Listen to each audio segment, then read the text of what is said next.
안녕하세요, 소리아빠입니다. 오늘은 제가 육아를 하면서 정말 도움이 됐었던 육아용품들이 있어요.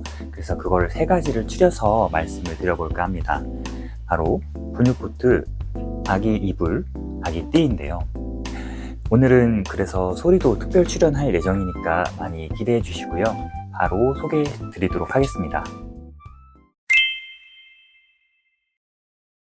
자, 첫 번째 제품은 릴리브 분유포트입니다. 이 제품의 선정 이유는 다른 건 아니고 지인에게 선물을 받아서 잘 쓰고 있기 때문이에요.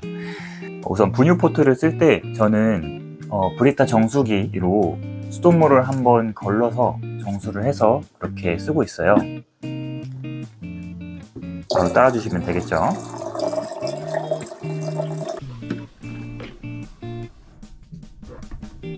자, 주요 제품의 기능으로는 모드를 누르면 계속 바뀌거든요. 원 모드로 되어 있죠. 그리고 보일 모드, 오토 모드, 그리고 이거는 이제 출수량을 조절하는 모드입니다. 그래서 간단한 설명드리면 원 모드는 보온 기능이에요. 지금 45도 정도로 계속 보온을 하고 있겠다라는 거고요. 보일 모드는 급격하게 물의 온도를 끌어올려야 될 때, 지금은 46도로 맞춰져 있는데 예를 들어 이 보일을 50도로 해놓으면은 46도인 물이 50도까지 급격하게 오릅니다. 그리고 오토 모드는 무조건 물의 온도를 100도까지 올려요. 소리가 지금 나고 있는데 100도까지 올려서 3분 동안 가열을 합니다. 그 다음에 45도 설정한 온도로 다시 내려가요. 팬을 돌려가지고 온도가 내려갑니다. 그리고 출수량 조절 버튼은 10ml 단위로 한 번 나올 때 물의 양을 조절할 수가 있어요. 100ml가 넘어가면 5단위로 또 구간 설정이 되는데 110이 넘어가면 또 다시 10ml 단위로 구간 설정이 됩니다.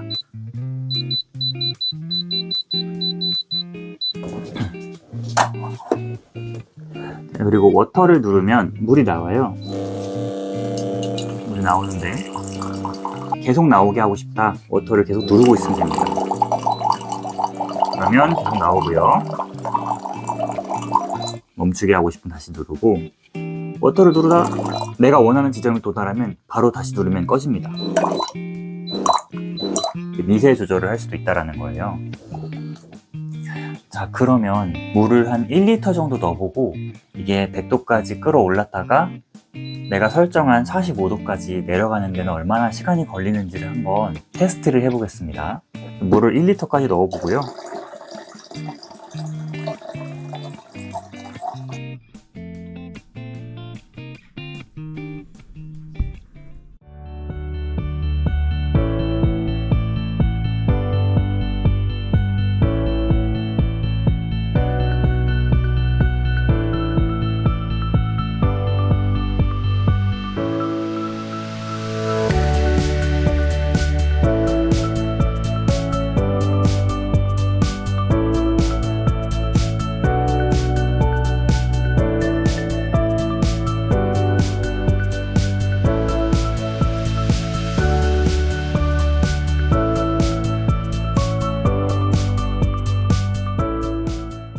자, 이렇게 물을 끓인 다음에 45도까지 다시 내려가는 그 시간을 한번 측정을 해봤습니다. 근데 생각보다는 적지 않은 시간이 걸렸죠. 그래서 이 제품의 단점이라고 할 수가 있어요. 장점은 이렇게 한번 그래도 갖춰 놓은 상태에서 이 온도가 세팅이 된 상태에서는 내가 원하는 물의 양을 언제든지 따를 수가 있고, 원하는 온도로 언제든지 버튼 한 번만 누르면 나올 수가 있기 때문에 그 편리함은 이제 대체 불가능한 수준이 되는 거죠. 단점이라고 하면 이렇게 시간이 오래 걸리다 보니까 어느 정도 수유텀이 갖춰져 있는, 구축이 되어 있는 상태라면 괜찮아요. 근데 그렇게 수유텀이 들쭉날쭉하거나 혹은 내가 이 물 보충을 하루는 까먹었다라고 했을 때 그럼 이제 1시간 정도의 시간이 소요되기 때문에 그때는 상당히 좀 번거로울 수가 있을 것 같아요. 그래서 조금 더 이제 계획적으로 아침에 일괄적으로 물 보충을 하고 수유를 한 다음에 물 보충을 하고 한번 물을 끓이던지 하는 그런 루틴을 지켜주시면 이 제품은 어렵지 않게 사용하실 수 있을 거예요. 그리고 식을 때 팬이 돌아가는데 팬 소음이 조금 있습니다. 적지 않은 정도의 소리가 나기 때문에 이 부분도 조금 감안해 주셔야 될 것 같아요. 자, 그 다음으로는 이제 특별한 꿀팁 2가지를 소개시켜 드릴 건데요. 일단 먼저 이 모드가 3가지가 있다고 말씀드렸어요. 먼저 보시면 원모드, 보일모드, 오토모드, 그리고 출수 설정을 할 수가 있다고 말씀드렸죠. 원모드에서 지금 45도로 세팅이 되어 있어요. 오토모드가 지금 45도가 되어 있죠. 오토모드를 예를 들어 50도로 갖다 놓고 원모드를 45도로 갖다 놓으면 물을 끓인 다음에 팬으로 빠르게 50도까지 식혀놓고 그 다음에 원모드 45도까지는 자연적으로 식혀서 내려갑니다. 시간이 더 오래 걸리겠죠. 반대로 오토모드에서 45도로 해놓고 원모드를 50도로 하잖아요. 그러면 오토에서 100도까지 한 다음에 45도까지 쿨링팬으로 빠르게 식히고 다시 원모드로 50도까지 물을 가열한 다음에 50도로 유지가 됩니다. 그러니까 내가 원하는 온도로 미리 맞춰 놓으시는 거를 권장드려요. 그러면 둘 다 43도로 고정이 지금 되어 있으니까 그 온도까지 자연스럽게 물이 식을 겁니다. 자, 그리고 2번째 팁인데요. 국내산이랑 그다음에 외국산 이 2개의 분유를 타는 방법이 서로 다르죠. 자, 이 국내에서 생산되는 분유는 분유를 물에 타고 그 물에 탄 총량을 잽니다. 예를 들어서 4스푼을 타고 물을 섞었을 때 그 합량이 80ml가 되면 잘 탔다라고 되는 거예요. 그에 비해서 외국산 분유는 물의 양과 분유의 양을 별도로 계산합니다. 그래서 예를 들어서 물을 먼저 90ml를 넣고요. 그 다음에 3스푼을 타서 총 양이 100ml가 되게끔 설정을 한다. 이런 식으로 되어 있어요. 그래서 외국산 분유를 탈 때는 비교적 수월하겠죠? 갖다 놓고 출수량을 90ml에 맞춰 놓고 내린 다음에 분유를 타면 끝이에요. 국내산 분유 같은 경우에는 물을 먼저 조금 넣고 분유를 탄 다음에 다시 물을 넣어서 그 총량을 맞춰야 된다는 번거로움이 있죠. 그래서 그 번거로움을 조금 해소하기 위해서 여기서 이렇게 플러스 마이너스 버튼을 동시에 누르면 물의 양을 설정할 수가 있습니다. 미세 조절이 가능해. 0점을 맞춰주셔야 되는데 보통 이렇게 00이 되어 있으면은 이제 최초 설정한 값에서 건드리지 않겠다라는 뜻이겠죠. 00으로 해놓고 정량만큼 물을 따르셔도 상관이 없고요. 여기서 마이너스 3 정도를 합니다. 보통 한 스푼을 탔을 때 한 3ml 정도의 양이 좀 늘어난다라고 보시면 괜찮거든요. 그래서 0.3으로 맞춰 놓고요. 그리고 한 스푼에 40ml, 물 40ml인데 그럼 2스푼 넣었을 때 80ml잖아요. 그러면 이제 여기서 마이너스 6ml 정도를 빼면 얼추 그 기준이 맞습니다. 플러스 마이너스를 동시에 눌러서 마이너스 0.6을 맞춰주시면 되는데요. 이게 기계마다 약간의 0점 조절이 다르기 때문에 이 수치는 어느 정도 좀 가감을 해서 맞는 수치를 찾아가시면 좋을 것 같습니다. 자, 수치를 맞춰놓고 80ml를 내려보겠습니다.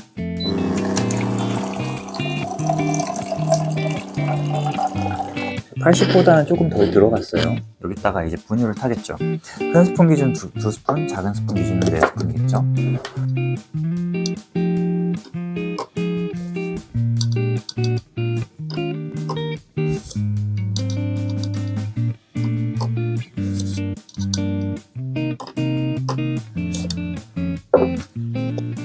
그 다음에 흔들어줍니다. 그 다음에 이제 거품이 있는 걸 좀 감안해서 이 수치를 재면은 80 정도가 나오는 걸 볼 수가 있어요.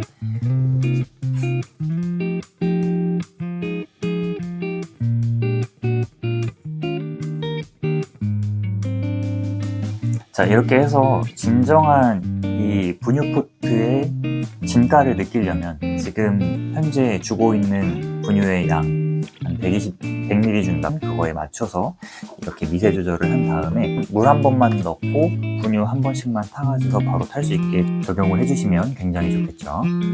자, 그리고 마지막으로 팁 하나만 더 드리자면, 아이가 이제 아예 분유를 끊어가지고 더 이상 이게 필요가 없어졌다라고 하면 뭐 그렇다고 해서 바로 당근으로 팔진 마시고요. 이 자체로도 훌륭한 기능이 가능하잖아요. 예를 들어 뭐 겨울에 추울 때 뭐 따뜻한 차를 마시고 있는데 계속해서 물이 식어요. 그럴 때 이제 책상이나 컴퓨터 할 때 옆에다가 이거를 놔두고 그때그때 내가 원하는 온도 버튼 한 번만 누르면 바로바로 나오잖아요. 그래서 그렇게 사용을, 언제든지 따뜻한 물 내가 원하는 온도 나올 수 있는 보온병이다 라고 생각하면은 굉장히 좋은 기능이 될 것 같습니다. 대신에 여기에 물 외에 그 어떤 것도 넣으시면 안 돼요. 꼭 기억해 주시고요. 자, 두 번째 제품은 아기 이불입니다. 갑자기 이불? 이렇게 생각하실 수도 있는데요. 제 개인적인 경험으로는 육아의 필수템이라고 생각합니다. 보통 아기들은 딸꾹질을 좀 많이 하죠. 그 이유 중에 하나가 체온이 좀 떨어졌을 때입니다. 특히 목욕 후에 아이의 체온이 급격하게 떨어지면 아기는 추워함을 느끼고 딸꾹질도 하고요. 더 나아가서는 이제 울기도 하겠죠. 그럴 때 이불로 따뜻하게 감싸주면 아이가 안정감을 느끼고 체온도 금방 회복하게 됩니다. 이런 경우가 아니더라도 아기는 평소에 자세를 좀 잡기가 어려워하거나 아기가 좀 불편해한다거나 했을 때 이렇게 이불로 아기를 한번 감싸고 그 다음에 이제 아기를 안으면 아기도 편안하고 나도 조금 더 안정감이 있기 때문에 좀 더 편안한 그런 느낌을 받을 수가 있을 거예요. 하지만 너무 오래 감싸고 있으면 아기가 더워할 수도 있으니까 그 부분은 좀 주의해 주셔야 되겠죠.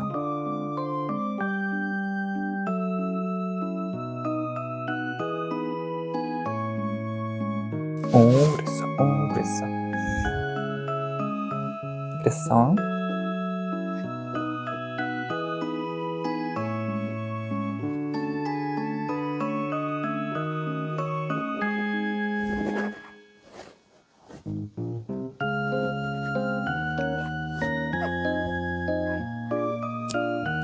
아기가 이렇게도 울고 저렇게도 울고 할 때 한 번쯤 사용해 보시면 정말 좋을 거예요. 마지막 제품은 아기띠입니다. 먼저 사용 방법을 좀 보여드릴게요. 자, 이 아기띠는 베이비본 하모니 아기띠입니다. 아기띠를 먼저 입어볼게요. 이쪽으로 해서 머리를 넣고 팔을 한쪽씩 넣습니다.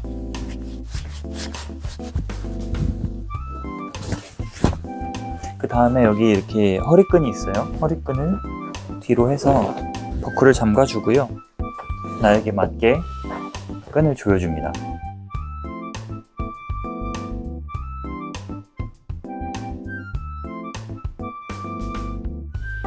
그 다음은 혼자 쓸쓸히 누워있는 아기를 위해서 아기띠로 놀아주도록 하겠습니다. 한쪽 버클을 먼저 풀고요. 아기를 감싸듯이 이렇게 안아서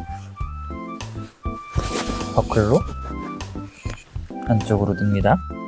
그 다음에 다리를 미리 이렇게 펼쳐놓고 상체 버클 먼저 결합 들어서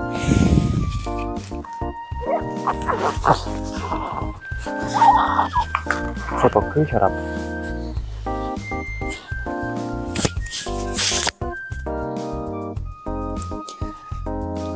아기 발이 나올 수 있게 한쪽씩 발을 빼줍니다.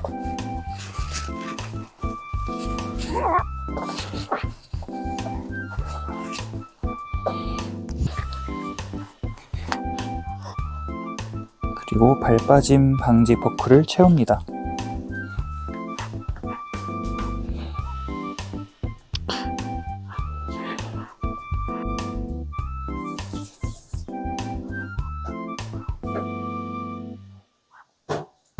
자, 그래서 신생아는 특히나 그 아기띠를 이렇게 좀 올려서 착용을 해야 되고요. 그래서 머리를 숙였을 때 아이의 정수리가 닿을 수 있는 정도의 높은 위치를 유지를 해주시면 됩니다. 그리고 아기가 발이 잘 이렇게 나와 있는지 확인해 주셔야 되고요. 그래도 이 베이비분 하모니 아기띠는 신생아 때부터 착용이 가능한 사이즈라고는 하지만 완벽하게 이렇게 발이 이렇게 빠져나오지는 않아요. 우리 아이는 28일 차입니다. 28일 차의 대략적인 사이즈는 이 정도예요. 보통 이제 사람들의 후기를 보니까 12일 정도부터는 좀 착용이 수월하다, 착용했을 때 아이도 편안하다 라고 하더라고요. 자, 그래서 그 이전 신생아 때부터 좀 쭉 아기띠를 쓰고 싶다라고 하면 뭐 베이비본 미니라든지 착용이 수월한 아기띠를 좀 권장을 드리고요. 하지만 뭐 지금도 착용이 아예 불가능한 건 아니니까 오랜 시간이 아니면 이렇게 착용을 하고, 예를 들어 이렇게 차를 마실 수도 있고요. 그리고 또 여기 다리를 잘 유심히 보셔야 돼요. 이게 지금 하모니 같은 경우에는 여기 이렇게 지퍼가 있습니다. 더 확장을 할 수 있는 지퍼가 달려 있어요. 그래서 이 지퍼를 끝까지 개방을 해야지 신생아도 다리가 안정적으로 빠져나올 수가 있게 됩니다. 그래서 그 부분 꼭 지켜주셔야 돼요. 이 부분은. 자, 이렇게 해서 세 가지의 아이템을 모두 살펴보았습니다. 아기 키울 때는 정말 필요한 게 많은 것 같아요. 그렇다고 해서 뭐 전부 다 사야 되냐, 뭐 그런 것도 아니겠죠. 다만 아기가 조금이라도 덜 울고 그리고 덜 불편해할 수만 있다면 그러면 충분히 고려할 만한 그런 선택지겠죠. 저의 리뷰가 조금이라도 도움이 되었다면 구독과 좋아요 한 번씩 부탁드리겠습니다. 이상 소리아빠였습니다. 감사합니다.